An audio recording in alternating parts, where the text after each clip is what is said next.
అదృష్టం తలుపు తడతా ఉంటదా, దాన్ని తీసినప్పుడు సందులోంచి దూరుకుంటా వచ్చేస్తా దరిద్రమా. జరిగిన ఇట్లాంటి ఎప్పుడైనా మా వారు చికెన్ తెచ్చి ఏం చక్క అన్నం కూడా వండేసి అమ్మాయి నేనే రొట్టెలు తెచ్చుకున్నా అన్నాడు.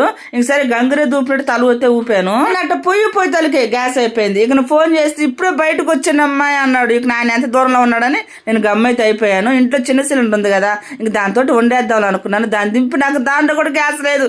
దీని దుంపదగా ఏంద్రా ఈ చెర అనుకున్నాను. దేవుడా అన్నం గాల కూరగాల 9 అయింది, ఏంద్రా ఈ చెర ఏడ తిడతాడో ఏమని భయపడతా ఉన్నానా.